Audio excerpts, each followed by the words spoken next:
Mis hermanos, la lectura bíblica la encontramos en Apocalipsis 4:1. Apocalipsis 4:1 y dice, después de esto miré y he aquí una puerta abierta en el cielo, y la primera voz que oí como de trompeta hablando conmigo, dijo, sube acá y yo te mostraré las cosas que sucederán después de estas. Es palabra de Dios. Muy buen día, mis apreciados hermanos, querida familia del Ministerio de Fe, de Estudio, de Oración de los Redimidos. Qué bueno es saludarles en esta mañana, volverles a ver después de varios días de no estar allí conectadito, ya por algunas responsabilidades de evangelismo, de misión. Y la gloria es para el Señor. Qué bueno es poderles acompañar una vez más. Y esperamos por la gracia del Señor, mis apreciados, mis queridos amigos, familia, poder disfrutar del estudio de la palabra del Señor a través de esta serie de Apocalipsis, como lo son los 7 sellos. Así que tomen nota, ¿verdad? Tomen nota.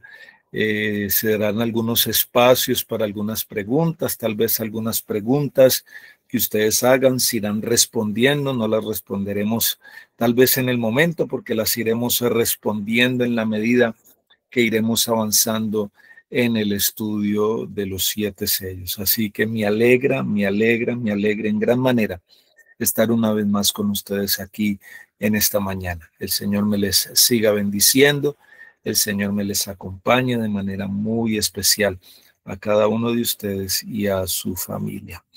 Les invito para que me puedan acompañar en oración. Vamos a orar, vamos a orar. Querido Padre,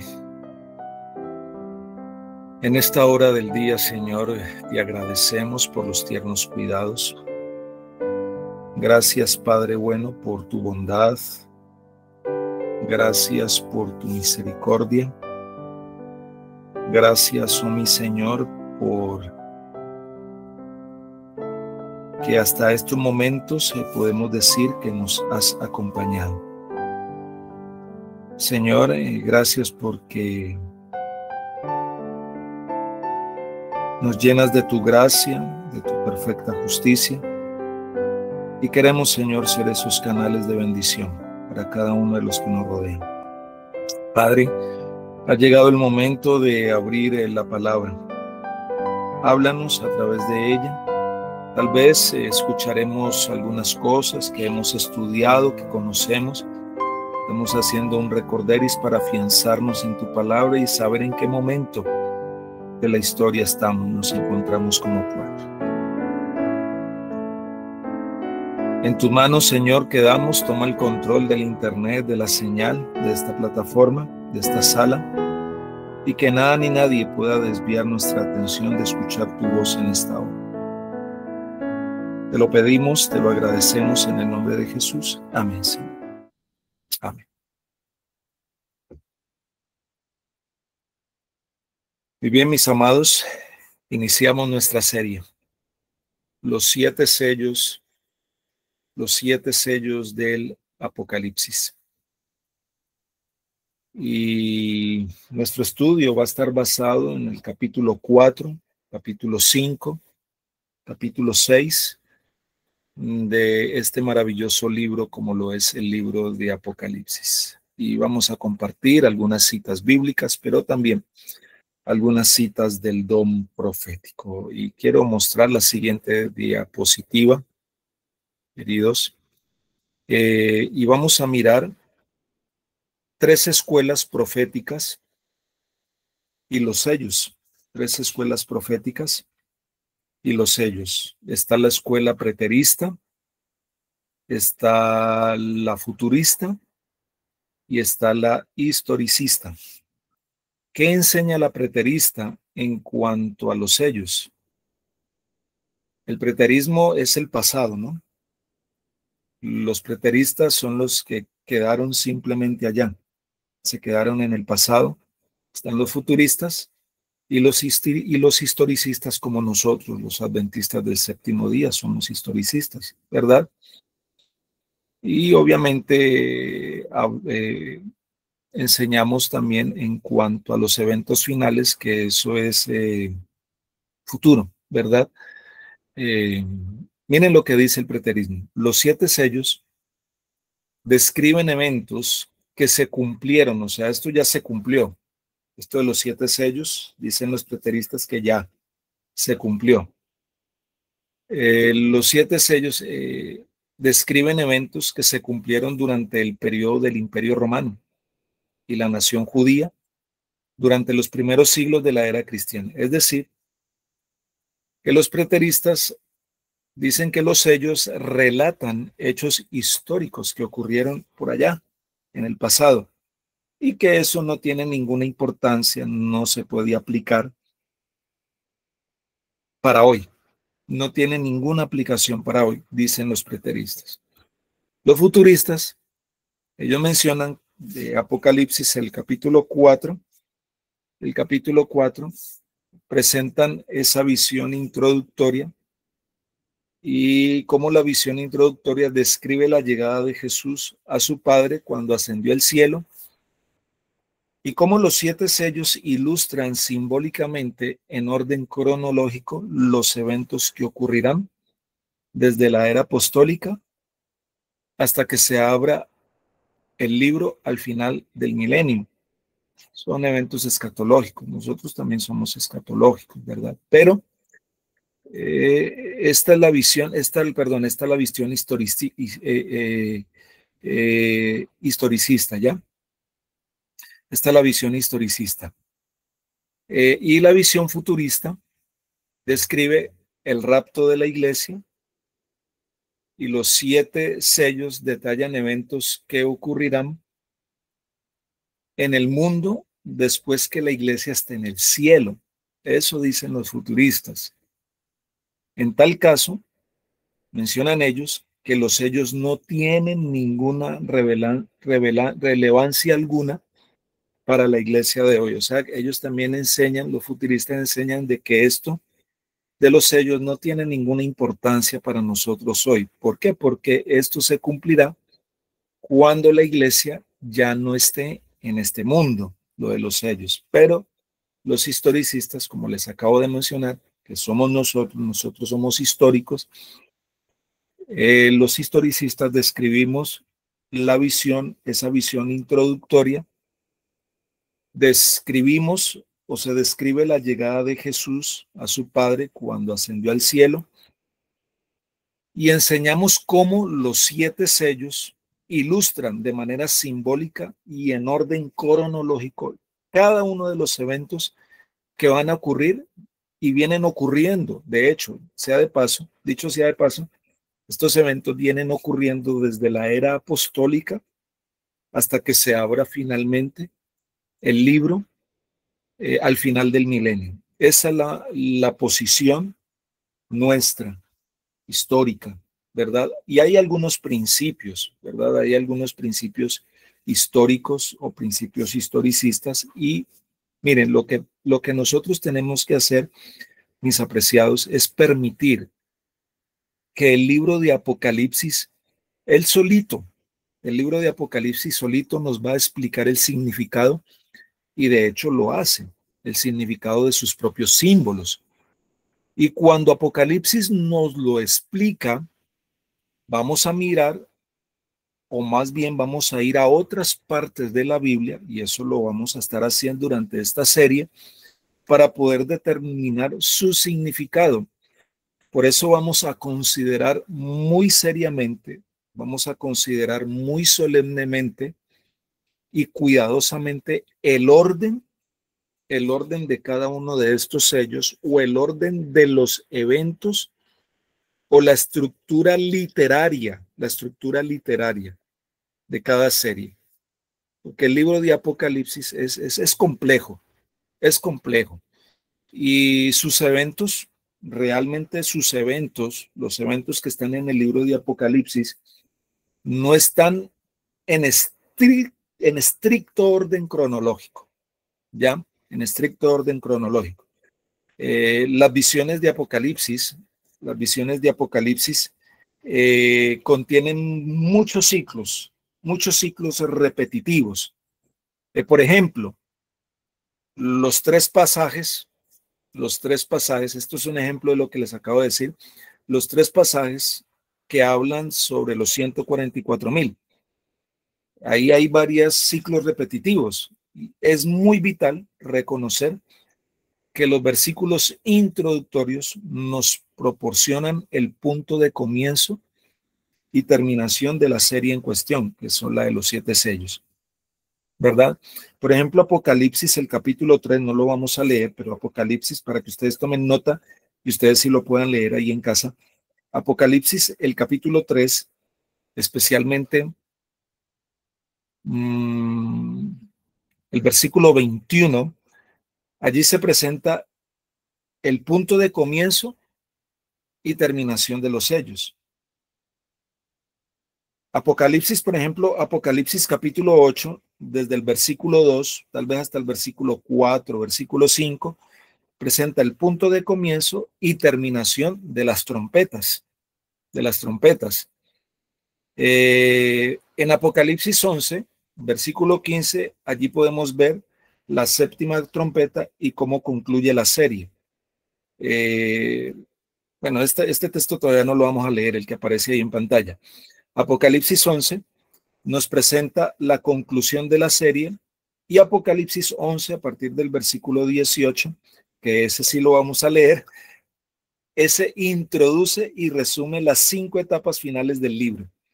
Vamos a leer Apocalipsis, miren lo que está aquí, Apocalipsis capítulo 11, versículo 18. Allí lo van a poder ver en pantalla, Apocalipsis capítulo 11, el versículo 18 dice así. Y allí está resaltado, ¿verdad? En otro color, de la siguiente manera. Y se airaron las naciones, y tu ira ha venido, y el tiempo de juzgar a los muertos, y dar el galardón a tus siervos los profetas, a los santos y a los que temen tu nombre, a los pequeños y a los grandes, y de destruir a los que destruyen la tierra. Apocalipsis 12 también describe cómo se airaron las naciones. Apocalipsis 15 describe que la ira del Señor ha venido. Y Apocalipsis el capítulo 20 también describe que es tiempo de juzgar a los muertos. Apocalipsis 19 describe cómo dar el galardón a sus siervos. Y Apocalipsis el capítulo 20 de destruir a los que destruyen la tierra. Ahora miren lo que menciona la hermana White con respecto a esto. Principios historicistas, en cuanto a primeros escritos, página 36. Miren lo que ella menciona. Primeros escritos, página 36. Ok, aquí está en pantalla. Dice así. Entonces vi que Jesús no dejaría el lugar santísimo antes que estuviesen decididos todos los casos, ya para salvación, ya para destrucción, y que la ira de Dios no podía manifestarse mientras Jesús no hubiese concluido su obra en el lugar santísimo y dejado sus vestiduras sacerdotales para revestirse de ropaje de venganza. Entonces Jesús saldrá de entre el Padre y los hombres, y Dios ya no callará, sino que derramará su ira sobre los que rechazaron su verdad. Escuchen, vi que la ira de las naciones, lo mismo de Apocalipsis, la ira de Dios y el tiempo de juzgar a los muertos eran cosas separadas y distintas, que seguían una a otra. ¿Ven cómo los eventos, método histórico, cómo los eventos vienen qué? Siguiéndose, vienen en sucesión desde allá, desde la época apostólica hasta nuestros días. También vi que Miguel no se había levantado aún y que el tiempo de angustia, cual no lo hubo nunca, no había comenzado todavía. Las naciones se están airando ahora. Los preteristas dicen que eso ya pasó, que las naciones ya se airaron por allá en la época de los romanos. Los futuristas dicen que esto va a pasar después del milenio, ¿verdad? Pero nosotros mencionamos que esto va a suceder en nuestro tiempo. ¿Por qué? Y lo podemos ver, las naciones hoy se están airando. Pero cuando nuestro sumo sacerdote termine su obra en el santuario, se levantará, se pondrá las vestiduras de venganza y entonces se derramarán las 7 postreras plagas. Estamos colocando todos estos principios históricos para poder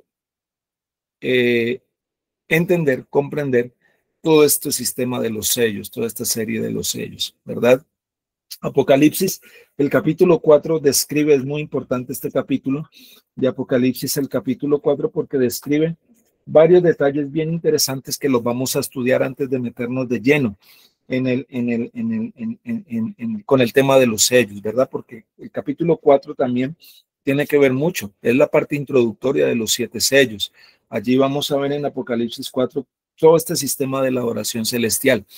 Dentro de esta serie de los sellos, van a haber algunos estudios adicionales, pero eso lo vamos a tener cuando concluyamos la serie realmente. Cuando concluyamos la serie, en la medida que vamos avanzando, les voy a decir, este es un tema adicional, ¿verdad? Porque hace parte de la serie de los sellos, pero lo daré cuando terminemos ya como tal la serie, ¿ok? El historicismo, ¿qué hace el historicismo? Miren, como les mencioné, nosotros somos históricos, somos historicistas, y el historicismo enseña que las cadenas proféticas, las que están en Daniel el capítulo 2, Daniel capítulo 7, Daniel capítulo 8, Daniel capítulo 9, esas cadenas proféticas, inclusive la iglesia, los sellos, las trompetas, Apocalipsis 12, Apocalipsis 13, Apocalipsis 17, toda esta cadena, mire, el historicismo enseña que las cadenas proféticas comienzan su cumplimiento en los días cuando vivió ¿quién? Cuando vivió el profeta. ¿Por qué entonces Urias Smith afirmó que el cumplimiento de las trompetas comienza en el siglo IV con las invasiones de las tribus bárbaras? Miren, Urias Smith aplica las primeras 4 trompetas a las invasiones de las tribus bárbaras. Entonces surge la pregunta, ¿acaso esas invasiones fueron tan importantes que merecen 4 trompetas? Y en su exposición, Urias Smith no es siempre consciente en su interpretación de los símbolos. A veces toma el lenguaje como literal y a veces lo aplica simbólicamente. Ahora, con esto en mente, ¿qué quiero? Miren, ¿qué debemos de preguntarnos? Con esto en mente, con lo que les acabo de decir. ¿A dónde se encuentran los musulmanes en la cadena profética, en las cadenas proféticas? ¿Dónde se encuentran los musulmanes? Esto es importante, en las cadenas proféticas. ¿Será que estarán en Daniel capítulo 2? No. ¿De pronto estarán en Daniel capítulo 7? Tampoco. ¿Estarán en Daniel capítulo 8, capítulo 9? Menos. ¿En Daniel 11? Tampoco. En la serie de las 7 iglesias, la iglesia remanente, la iglesia militante y triunfante, tampoco. Los musulmanes no aparecen allí. ¿En esta serie de los 7 sellos aparecerán? No, tampoco van a aparecer. En la profecía de Daniel 11 y 12, tampoco. Mucho menos en la Apocalipsis 12, en la Apocalipsis 13, en la Apocalipsis 14. Entonces, ¿por qué? Por ejemplo, algunos mencionan que los musulmanes aparecen en la serie de las 7 trompetas. ¿Por qué entonces? Y eso lo vamos a estudiar en algún otro momento. Esta serie de las trompetas, muy importante, muy serio este asunto. ¿Por qué entonces debemos meter a los musulmanes en la serie de las 7 trompetas? Interesante esto. Ahora, para meditarlo en otro momento. Apocalipsis capítulo 4. Voy a leer un aspecto muy importante registrado en Apocalipsis el capítulo 3. Vamos ahora sí a meternos de lleno con el primer capítulo que hace referencia a los sellos y algunos detalles muy importantes que vamos a ir desglosando y estudiando. Apocalipsis, pero antes quiero leer un aspecto muy importante registrado en Apocalipsis el capítulo 3, versículo 21. Pueden leerlo allí en pantalla, mis amados. Apocalipsis capítulo 3, versículo 21 dice de la siguiente manera, allí en pantalla está. Ok, Apocalipsis 3:21 dice así: al vencedor le concederé que se siente conmigo en mi trono, así como yo he vencido y me he sentado con mi Padre en su trono. En Apocalipsis capítulo 4 se está describiendo la adoración celestial y vemos al Señor, ¿verdad?, sentado en el trono. Apocalipsis capítulo 3, versículo 21, como lo que acabamos de leer, marca, aquí podemos ver que Apocalipsis 3 marca una clara distinción entre dos tronos. Ahí está: al vencedor les concederé que se siente conmigo en mi trono, así como yo he vencido y me he sentado con mi Padre en su trono. Dos tronos. Aquí hay una clara distinción entre dos tronos. El primer trono le pertenece ¿a quién? El primer trono le pertenece ¿a quién? Le pertenece al Padre. Apocalipsis capítulo 4, versículo 1 y versículo 2, voy a leerlo, no está en pantalla, no aparece en la diapositiva, pero miren lo que dice Apocalipsis capítulo 4, versículo 1, versículo 2. Después de esto miré y vi que había una puerta abierta en el cielo. La primera voz que oí era como de una trompeta que hablaba conmigo y dijo: sube acá y yo te mostraré las cosas que sucederán después de estas. Al instante, estando yo en el espíritu, vi un trono establecido en el cielo y en el trono uno sentado. Entonces aquí podemos ver que el primer trono le pertenece al Padre.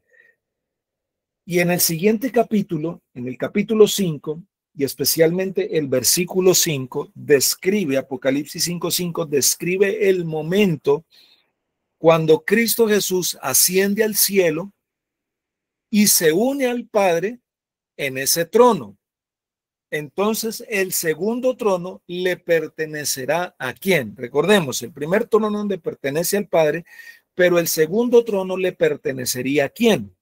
Solo a Jesús, cuando entre en su reino de gloria después de la segunda venida. Miren, a veces el Nuevo Testamento describe a Cristo en el cielo sentado y otras veces lo describe parado. Esta es una variación bien interesante y eso tiene su razón. Eso tiene su razón. Y la razón de esta variación, de que en algún momento el Nuevo Testamento lo presenta sentado en su trono y otras veces parado, la razón de esta variación es que Cristo, querido, se sentó en el trono de la gracia con el Padre cuando ascendió, pero está parado ante el Padre como sumo sacerdote intercesor. Ahora, esta doble función de estar entronizado, sentado, y de estar parado, intercediendo o presentándose ante el Padre como intercesor, esta doble función de Jesús, ya Génesis, el capítulo 14, lo había predicho. Ya se encuentra predicha en Génesis 14:18, tomen nota, 14:18, en donde se describe a Melquisedec como rey de Salem y sacerdote del Altísimo Dios. Miren, al igual que en Génesis, el capítulo 14, versículo 18, el Salmo 110 describe a Jesús sentado a la diestra y también como sacerdote según el orden de Melquisedec. Es más, miren, Zacarías en el capítulo 6, si no estoy mal, sí, Zacarías en el capítulo 6, él allí, el profeta Zacarías, también describe esta doble función de Jesús. Y por allá, finalmente, el apóstol Pablo también, en Primera de Corintios, el capítulo 15, allí también el apóstol Pablo describe a Jesús como gobernante con el Padre hasta que todos sus enemigos sean colocados bajo sus pies. Por eso es muy importante, mis amados, miren, es muy importante tener en cuenta el tiempo o tomar en cuenta el tiempo de los verbos de Apocalipsis 3:21. Es muy importante esto. En la siguiente diapositiva los voy a subrayar. Vamos a leer una vez más Apocalipsis 3:21. En la siguiente diapositiva, ahí está subrayado los verbos, el tiempo de los verbos. Es muy importante tener en cuenta el tiempo. Mire, dice así, al que venciere. ¿Cómo está conjugado? En participio presente activo. Al que venciere. O sea que hoy necesitamos estar, ¿qué? Mis amados, hoy ustedes y yo necesitamos estar, ¿qué? Venciendo. Es una participación activa, el estar venciendo, es presente. Necesitamos estar en qué? En acción, mis amados. Al que venciere, le daré. Esto está conjugado en futuro activo, es un indicativo en futuro activo. O sea, que si yo permanezco, ¿verdad? Me está indicando que si yo permanezco firme, permanezco fiel, estoy en constante crecimiento, entonces, ¿qué? Esto va a pasar, que en un futuro el Señor nos dará, ¿qué dice? Que nos sentemos con Él en su trono, así como Él ha vencido, es un indicativo que así como Él venció y el Padre le dio, así mismo nosotros podemos vencer y el Padre nos dará que nos sentemos, así como yo he vencido, indicativo pasado activo, así como yo he vencido y me he sentado, indicativo pasado activo, con mi Padre en su trono. Miren, después de vencer en la tierra, ¿qué pasó? Cristo Jesús, ¿qué pasó? ¿Qué hizo Jesús después de vencer en la tierra? ¿Qué hizo Jesús? Sencillo, ahí lo está diciendo. Se sentó con su Padre en el trono. Y si nosotros vencemos, durante la era cristiana, está hablando del pueblo del Señor desde la era cristiana hasta nuestros días, si nosotros vencemos, nos sentaremos en el futuro con Jesús en su trono. Ahora, después de su resurrección, ¿cuántos días pasó Jesús en la tierra con sus discípulos enseñándole las cosas concernientes al reino de Dios y dando esas pruebas irrefutables de su resurrección? Pasó 40 días, ¿verdad? En la tierra. Luego, ¿qué hizo el Señor? Después de esos 40 días, los llevó, los reunió, ¿verdad? En el Monte de los Olivos. ¿Para qué? Para emprender ahora su viaje de retorno al cielo. Les había prometido que en 33 años regresaría victorioso y ahora estaba a punto de cumplir su promesa. Queridos, miren, en Apocalipsis capítulo 4,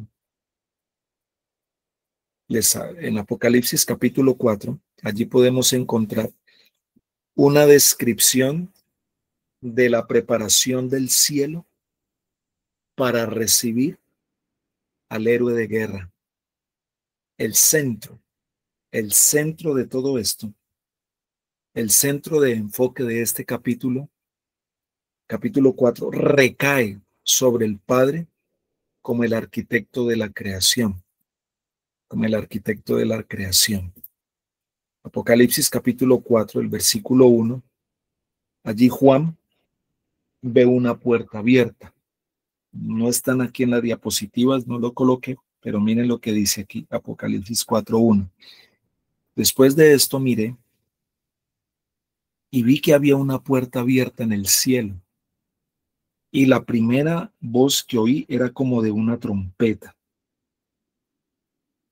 que hablando conmigo dijo, sube acá y yo te mostraré las cosas que sucederán después de estas. Juan ve una puerta abierta en el cielo.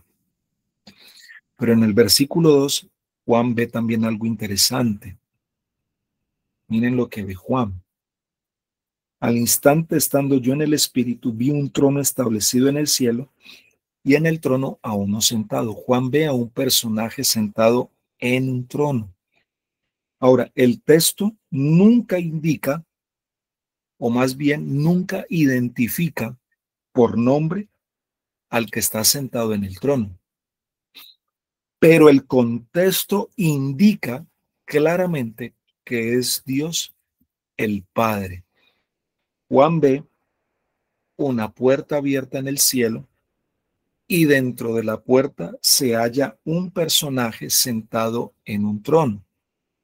Ahora miren, no hay evidencia alguna en el texto que el personaje se movió de allí, de otro lugar.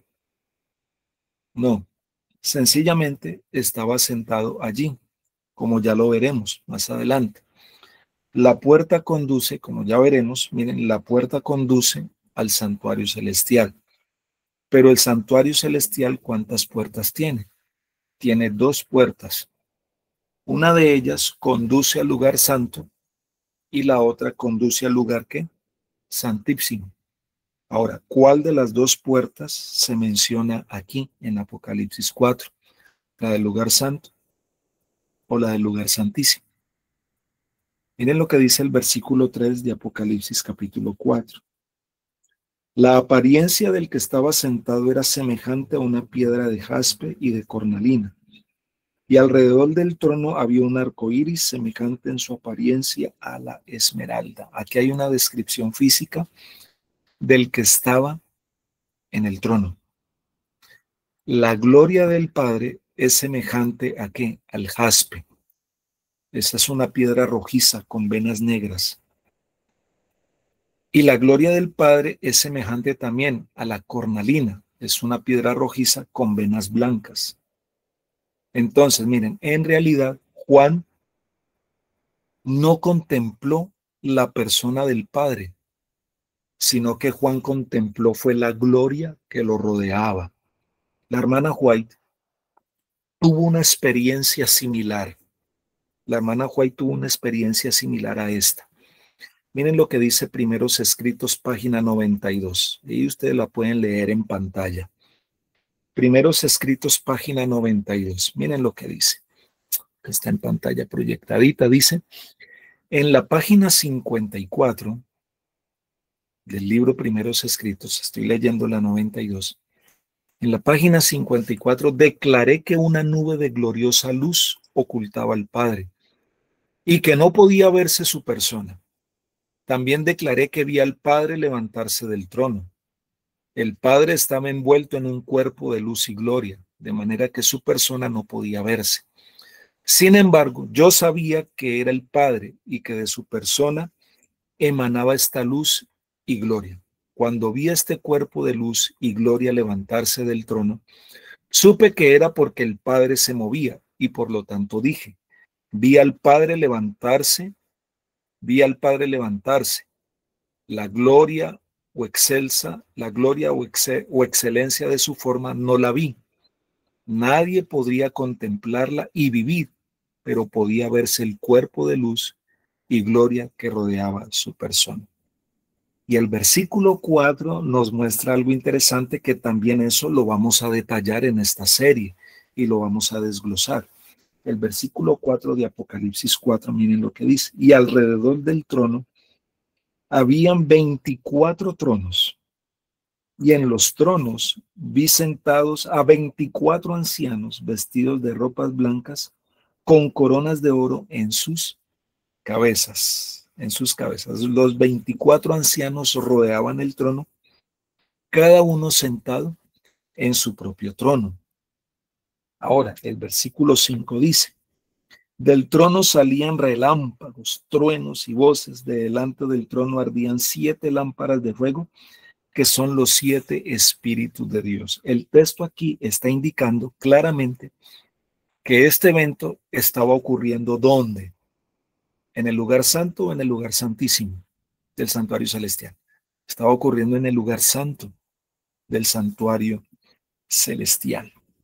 Ahora, nosotros sabemos que el trono estaba en el lugar santo por las siguientes razones. Miren, por las siguientes razones. 7 lámparas de fuego ardían delante del trono, dice la palabra del Señor. La palabra lámparas en griego es lampades.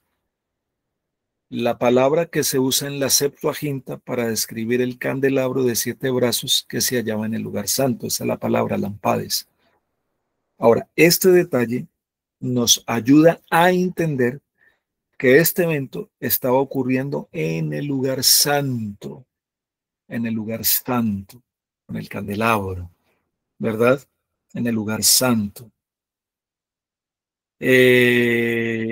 Las 7 lámparas se interpretan como los 7 espíritus de Dios, indicando así la presencia de la plenitud del Espíritu Santo. Y en el capítulo 4, los 7 espíritus se encontraban delante del trono en el lugar santo del santuario celestial. Pero como vamos a ver en el capítulo siguiente, que es el capítulo 5, cuando Jesús fue instalado como sumo sacerdote en el día del Pentecostés, los 7 espíritus fueron enviados ¿a dónde? Fueron enviados a la tierra.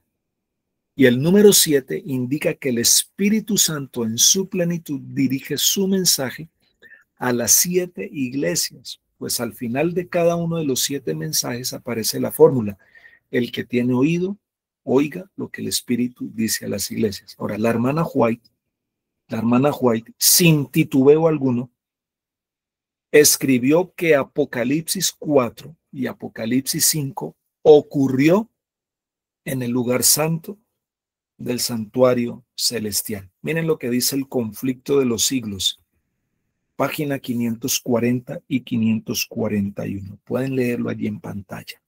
Allí la hermana Joy escribe sin duda alguna, sin titubeo alguno, que Apocalipsis 4 y Apocalipsis 5 ocurrió en el lugar santo del santuario celestial. Conflicto de los Siglos, página 540, dice así: los lugares santos del santuario celestial están representados por los 2 departamentos del santuario celestial. Cuando en una visión le fue dado al apóstol Juan que viese el templo de Dios en el cielo, contempló allí 7 lámparas de fuego ardiendo delante del trono. Vi un ángel que tenía en su mano un incensario de oro y le fue dado mucho incienso para que lo añadiese a las oraciones de todos los santos, encima del altar de oro que estaba delante del trono. Se le permitió al profeta contemplar, ahí está subrayado, el primer departamento del santuario en el cielo, y vio allí las 7 lámparas de fuego y el altar de oro representados por el candelabro de oro y el altar del incienso en el santuario celestial. ¿Dónde se encontraba el candelabro? Justo al frente de la mesa de los panes de la presencia. La mesa de los panes de la presencia se encontraba ¿en qué lado? En el lado norte del lugar santo. Y el trono de Dios se halla a los lados del norte. Eso dice Isaías, el capítulo 14. Y ustedes saben que en el santuario la mesa de los panes de la proposición es símbolo del trono de Dios. ¿Cuántas hileras de pan o cuántas columnas de pan tenía la mesa? 2. El pan es símbolo de la palabra de Dios. El Padre envía el maná y Jesús es el maná. El hecho de que hayan 2 columnas sobre la mesa parece indicar que hay 2 personas sobre el trono, pues el Padre y el Hijo comparten el trono y ambos sustentan al pueblo con el pan espiritual. A la luz del santuario y en la serie que tenemos del santuario allí en el canal, ahí yo lo explico claramente. La mesa de los panes de la proposición como el trono de Dios y como el Padre y el Hijo sentados en el trono sustentando al pueblo espiritualmente. Ahora, en la Biblia, en la mesa de los panes tiene unas coronas, tiene 2 coronas, ¿verdad? También eso lo explico en esa serie. Pero voy a resaltar este detallito. Miren, la Biblia, la corona le corresponde a un rey, ¿verdad? La mesa de los panes era el único mueble del santuario que tenía 2 coronas alrededor de su parte superior. La altura de la mesa está en el santuario, que estaba en el santuario, era idéntica a la altura del arca del pacto. El arca del pacto representa el trono de Dios en el lugar santísimo. La altura de la mesa era idéntica a la altura del arca del pacto. Y la descripción de la mesa la da Moisés inmediatamente después de describir el arca del pacto. El arca tenía tan solo una corona, al igual que el altar del incienso. Apocalipsis 5 afirma que el altar del incienso estaba delante del trono y el altar del incienso se encontraba en el lugar santo. Ahora miren, el argumento más poderoso en favor de una ubicación en el lugar santo, de que todo esto está ocurriendo en el lugar santo, es la siguiente cita que vamos a leer de Primeros Escritos, donde la hermana White, ella se refiere a dos tronos, uno en el lugar santo y el otro en el lugar santísimo. Ahí está. Primeros Escritos, páginas 54 y 55. Miren lo que dice. Vi un trono. Este es el mejor argumento, es el argumento más poderoso en favor de una ubicación en el lugar santo. Miren, vi un trono y sobre él se sentaba el Padre y el Hijo. La mesa de los panes de la proposición, ¿verdad? Lugar santo. Me fijé en el rostro de Jesús y admiré su hermosa persona. No pude contemplar la persona del Padre, pues le cubría una nube de gloriosa luz. Pregunté a Jesús si su Padre tenía forma como él. Dijo que la tenía, pero yo no podía contemplarla porque dijo, si llegases a contemplar la gloria de su persona, dejarías de existir. Vi al Padre levantarse del trono y en un carro de llamas entró en el lugar santísimo, al interior del velo, y se sentó. Entonces Jesús se levantó del trono. Después de eso, un carro de nubes, cuyas ruedas eran como llamas de fuego, llegó rodeado de ángeles a donde estaba Jesús. Él entró en el carro y fue llevado al lugar santísimo, donde el Padre estaba sentado. La mejor descripción, mis amados. Ahora leamos Apocalipsis capítulo 4, versículo 5. Ahí está en pantalla. Va a aparecer ahí en pantalla, Apocalipsis 4, 5. Voy a leer Apocalipsis y Ezequiel. Los dos textos van a aparecer ahí en pantalla. Miren lo que dice Apocalipsis 4, 5. Del trono salían, ¿qué? Relámpagos, truenos y voces. ¿Ah? Del trono ardían 7 lámparas de fuego, que son los 7 espíritus de Dios, a través del candelabro. Todo esto dado en el lugar santo. Y miren cómo describe Ezequiel este asunto. Ezequiel capítulo 1, versículo 13 y 14. Ahí está en pantalla. Ezequiel capítulo 1, versículo 13 y 14. En cuanto a la semejanza de los seres vivientes, su aspecto era como de carbones de fuego encendidos, parecían antorchas encendidas que se movían entre los seres vivientes, el fuego resplandecía y de él salían relámpagos, los seres vivientes corrían y regresaban a semejanza de relámpagos. ¿Qué representan los relámpagos? Aquí, los relámpagos representan la velocidad con que los ángeles cumplen la obra que es encomendada por Dios. Ahora, conflicto de los siglos. Voy a leer 2 citas del don profético. Una está en Conflicto de los Siglos y la otra está allí en Testimonios para la Iglesia, tomo 5. Conflicto de los Siglos, página 660. Dice, como mensajeros de Dios, hablando de los ángeles como en forma de relámpago, como mensajeros de Dios iban y volvían a semejanza de relámpagos. Tan deslumbradora es su gloria y tan veloz su vuelo. Otra descripción de los ángeles a la velocidad del relámpago, cumpliendo las órdenes del Señor. Testimonios para la Iglesia, tomo 5, página 704. La luz brillante que se movía entre los seres vivientes con la velocidad del relámpago representa la velocidad con que se terminará finalmente esta obra. Los truenos y las voces son las de los 4 seres vivientes que rodean el trono de Dios. mientras esperaban la llegada del héroe de guerra, estaban alabando y glorificando al que estaba sentado en el trono. Vamos a leer, sigamos leyendo Apocalipsis capítulo 4, versículos 6 y 7, y con esto vamos terminando esta partecita.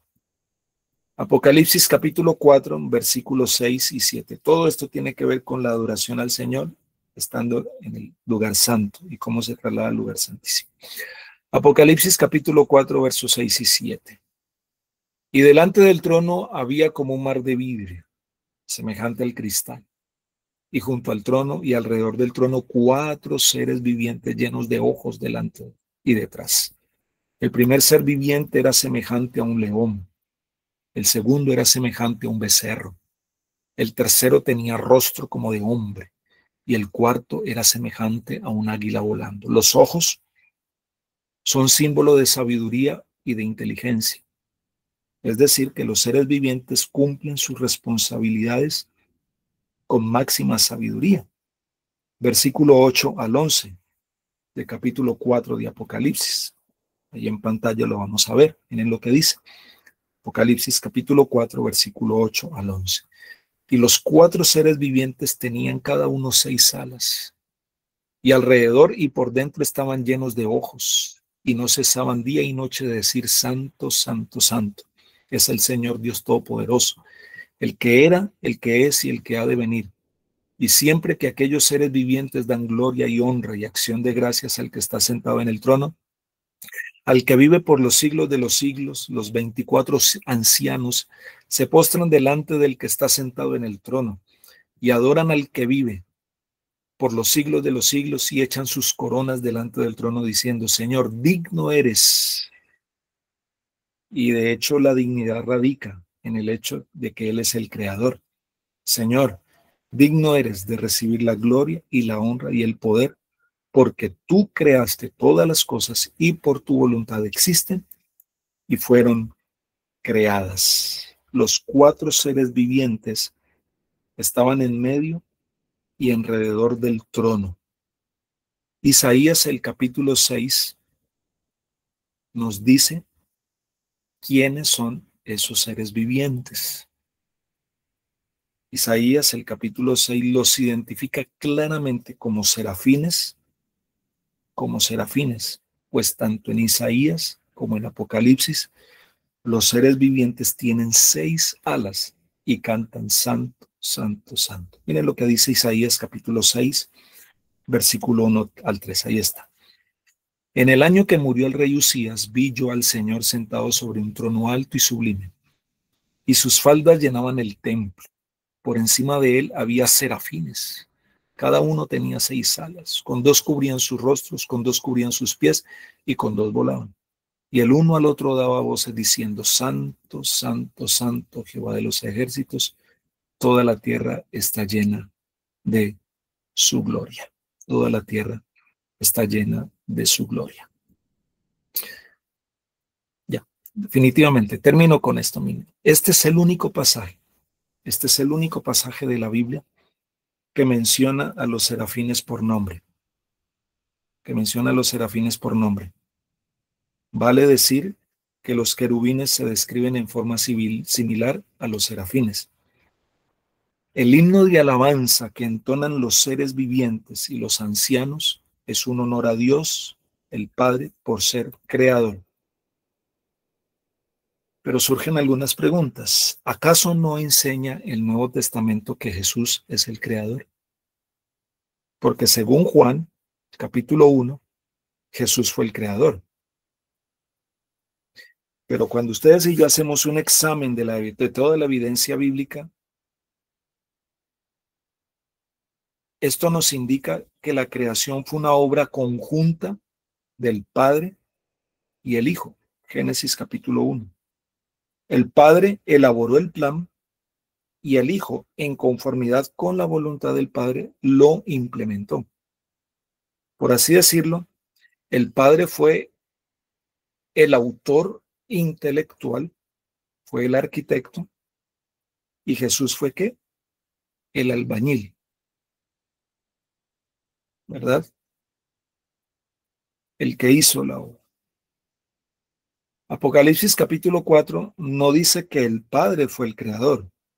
No dice que el Padre fue el creador. Lo que está diciendo el texto es que por voluntad del Padre todas las cosas existen y fueron creadas, ¿verdad? Y la hermana White concuerda con este punto. Y la hermana White concuerda con este punto, de que el Padre fue el autor intelectual y Cristo Jesús fue el autor material, y que todo lo que fue hecho por voluntad del Padre. Todas las cosas existen porque el Padre lo permitió. En lo que dice Patriarcas y Profetas, página 14. Patriarcas y Profetas, página 14, dice así. El Hijo de Dios, Patriarcas y Profetas, página 14, dice así. El Hijo de Dios había ejecutado la voluntad del Padre. Ahí lo van a poder ver en pantalla. El Hijo de Dios había ejecutado la voluntad del Padre en la creación de todas las huestes del cielo, y a Él, así como a Dios, debían ellas tributar homenaje y lealtad. Cristo había de ejercer aún el poder divino en la creación de la tierra y sus habitantes, pero en todo esto no buscaría poder o ensalzamiento para sí mismo, en contra del plan de Dios, sino que exaltaría la gloria del Padre y ejecutaría sus propósitos de beneficencia y amor. Mis amados, esto es algo fascinante. Parece complejo, parece difícil, parece un poco enredado, pero poco a poco iremos desenredando todo esto. Porque todo esto encierra, queridos, todo esto encierra el sistema de adoración. Todo esto encierra el sistema de adoración. ¿A quién estamos adorando nosotros? ¿El Creador o la criatura? ¿Verdad? Así que Dios nos ayude para que nosotros podamos mantenernos en esa senda firme, en esa senda correcta, podamos darle a Dios ese lugar que Él se merece. ¿Y en qué lugar deberíamos estar hoy?